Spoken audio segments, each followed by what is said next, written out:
Hi, I'm Dr. Beth Molleson. And I'm Dr. Alyssa Watson.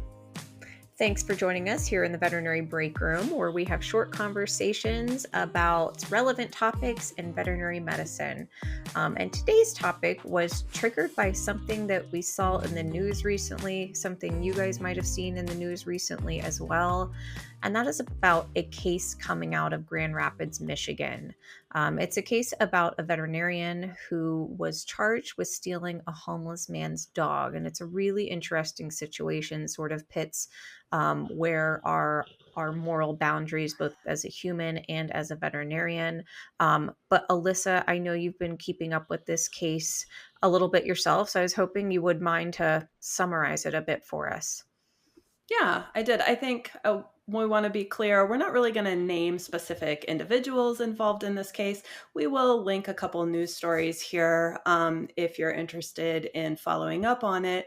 But as Dr. Beth said, this was a case that involved a veterinarian, and this veterinarian was convicted for illegally taking an animal that from an unhoused person. And the reason that the veterinarian did it was because they believed the dog was being neglected. So the veterinarian was actually visiting the area. The dog was seen tied up with no food or no water, and it didn't appear to be getting care.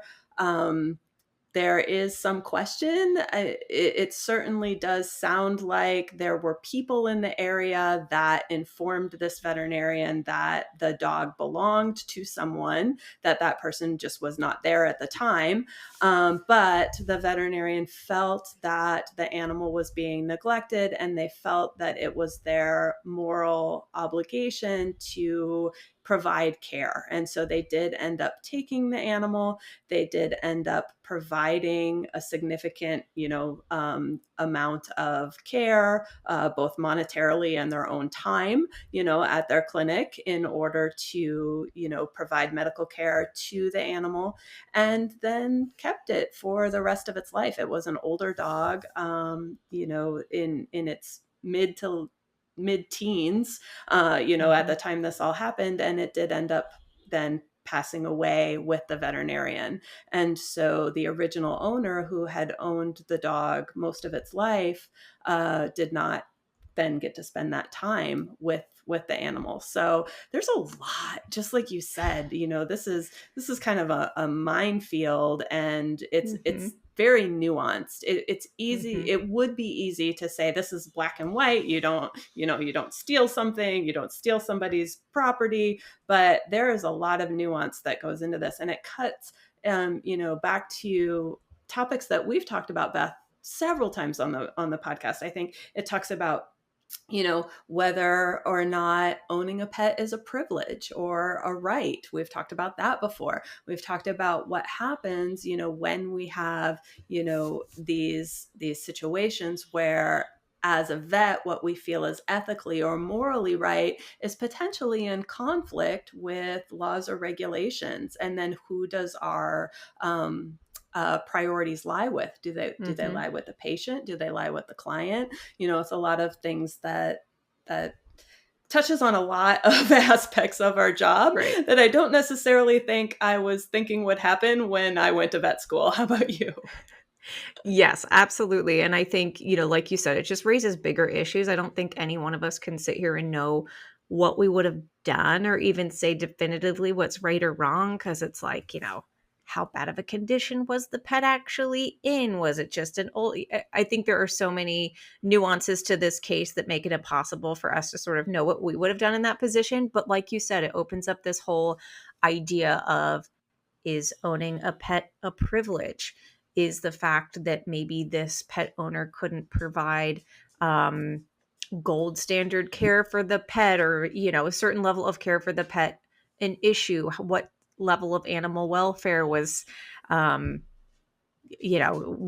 we dealing with in this particular situation? I think all of that is really hard to know, of course, but I definitely think, just even since reading this article and looking around in my own life, I think I underestimate how often you are faced with that situation of, here's what I know is maybe the morally superior choice, and yet here's what is either the legal choice or the maybe socially acceptable choice. It made me think, like last night I was taking a walk and I saw this dog in front of me. We were stopped at a crosswalk and he was kind of only weight bearing on three limbs.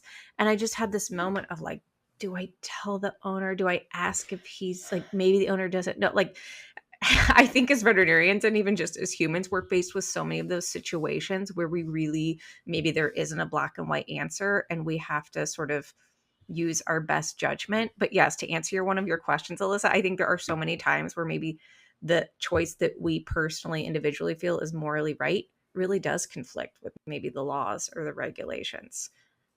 Yeah, I think another big one that I've encountered a few times over my career is a situation, and maybe you've had this or heard of it, where a client has presented an animal for euthanasia, and the staff is then faced with the choice to rehome the pet or go forward with the euthanasia, and if they know, even if they know that potentially it could be treated.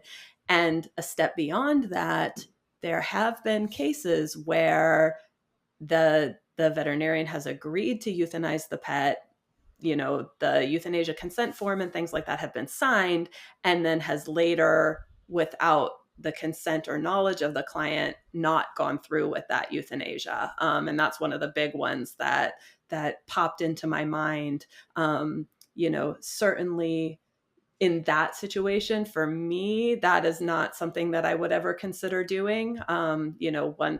Once I have agreed to help that pet pass, and euthanasia consent forms and things like that have been signed, in my mind, that there's only one way forward there. But I do know that there have been situations where people have felt or done differently, and it has ended up causing issues and potentially complaints or even marks against their license. So that was one that I thought of. But you bring up a great point too. Walking down the street and seeing an animal that you maybe want to say something, but again, not sure exactly, where our professional responsibility starts and ends, right? Mm-hmm. Yep, exactly. And how that should impact our choices. Like, I think that was one of the things that was brought up in this lawsuit was sort of like, as a veterinarian, does that give you some sort of sense of, I don't know, does that sort of change your obligation in that situation? I think that's a Mhm. gray zone as well. Um, and then Alyssa, I think you mentioned this too, but to me, one of the other really, really big issues that we're tackling here is owning a pet a privilege? I know we've done a whole podcast episode on this topic in terms of sort of what that means, who quote unquote deserves to own a pet, and how complex of a topic that in and of itself is, especially when, like you said, we start talking about the unhoused population and what level of care maybe a certain owner can provide, and just how nuanced and complex that can get, and how people can look at it, have so many differing opinions or viewpoints, look at it so differently, and just how challenging that makes it. I mean, all of these things get back, at least to me, make me think about, again, how morally exhausting it can be to be a veterinarian, because there just really are so many of these nuanced issues. Yeah, absolutely. I think one of the big thing there is perception. And do we perceive someone as an unfit owner or caregiver because they don't have housing, or they're receiving um uh benefits or things that we're looking at. It's very difficult to make that to draw that conclusion when does that cross over into abuse or neglect. Because if it does cross over into abuse or neglect, then we're in a completely different situation, where in some states then we're required to report. We're a mandatory Mhm. reporter. And so that adds a whole nother level when we're questioning, at least for me, as I'm questioning my personal bias, am I truly witnessing neglect, or am I potentially, you know, projecting Right. onto this situation what I feel is appropriate, but that Yes. might not necessarily be appropriate. Exactly. I think, like you're saying, you have one certain lens that you as a human are looking at the world with, and how it can be really hard to not project our own sort of life experience and background onto a situation. And I think when we look at this case, one of the things, or at least one of the first questions that popped into my mind was sort of, would there have been a third option in between, not intervening at all versus taking this pet? And again, it's hard to know without having been in this situation, but I think a lot of us sort of think of animal control. I think that would be maybe a choice where our moral boundaries and our legal boundaries aligning to give us a third option.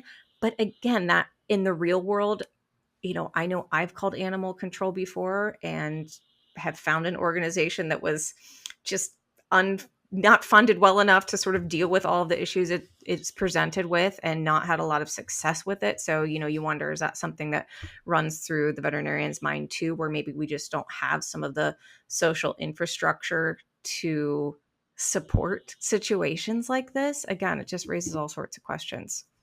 Yeah, it absolutely does. Certainly, it kicked off that same question in my mind too. And so, I just quickly did a search, like, uh, what is there available for us as veterinarians to help guide our, ethical decision making. And there are definitely some Mhm. resources from the AVMA, so we can link those for everybody. The AVMA has a Principles of Veterinary Medical Ethics. I think that's available as a PDF. And I also found this, animal maltreatment report that kind of offers a framework for veterinarians on how to identify, how to report, and how to mitigate animal abuse. So, this for me was maybe just kind of a wake up call. Hey, it's nice, Mhm. might be nice to go find some of these resources now, and hopefully I won't need them. But that seems a lot more proactive and easy to do, now. And then if I am in a situation where I have questions like this, or a case presents itself, at least I have some framework to fall back on, so that to help me make that decision. So I'm not stuck in a situation like this veterinarian was, where they made a decision, that potentially affects the rest of their life. Absolutely. It's a really interesting case. I mean, it makes me think of too all the organizations. I know, Alyssa, on this podcast, we've talked about like um, organizations that are set up specifically for low income or unhoused individuals to help in these situations. So you do start to realize the importance of some of that social support, because so many times we are living in the gray zone with some of these animal welfare situations. Yeah, exactly. So, I think take home message definitely, is in this situation, just like you said, I don't know how I would have reacted in this very specific situation. And we definitely don't want to judge, but we do want to try to give the tools to ourselves and other veterinarians so that we can act in the future, we can act ethically, we can act compassionately, and hopefully those things aren't in conflict with, the law and regulations. But if they are, at least we can try to find some framework where we can sleep at night. Absolutely. I think that sums it up well, Alyssa. And let's see if we can end this somewhat depressing topic on a good note. Do you have any wins of the week for us? I do have a win of the week. So actually, I'm really excited. My win involves you, Beth. So for everybody at Always home, super win. Dr. Beth and I, we work remotely most of the time, but every once in a while we get to see each other, and we are seeing each other next week. And I'm really excited about that. So that's my win. That's a win for me too, Elizabeth. Since you took it, I'll shift and um, talk about. Let's see. My win's going to be. I talked to. I'm not in the clinic as much anymore, and so I used to have this couple that were, just one of my favorite clients. They actually came in every month to have me administer their flea, tick, and heartworm preventive because they just felt better if I did it. They like to check in, have me examine their pet. So I saw them a lot, formed a very close relationship with them. That's been one of the toughest parts of not being in the clinic anymore, of course, is some of those people that you bond with. And every once in a while she checks in, and she checked in last night. We chatted for a very long time, and it just was sort of a good refresh on why we do what we do. I know so often I feel like one challenging, we'll say, pet owner can sort of ruin your day. And I think it's harder oftentimes for me to focus on maybe some of those clients that have sort of changed the trajectory of my mindset with this field. And they are one of those pet owners. So I'm going to count that as my win for the week, getting to catch up with them. And then, of course, major win, getting to see you in real life this weekend, Alyssa. Yay! Thanks everybody for listening. If there's ever anything you want us to talk about in the break room, go ahead and drop it in the comments, and we'll see y'all next time. Thank you for joining us in the Veterinary Break Room. If you enjoyed today's episode, you can find us wherever you listen to your favorite podcasts, including a video version on YouTube. While you're there, make sure you subscribe, rate, and review. You can also listen to or watch our podcast episodes on our website at cliniciansbrief.com/podcasts, or drop us a line at podcasts@instinct.vet. Veterinary Breakroom is an Instinct Science production, produced by Alexis Ussery and co-hosted by Alyssa Watson, Beth Molleson, and Katie Berlin.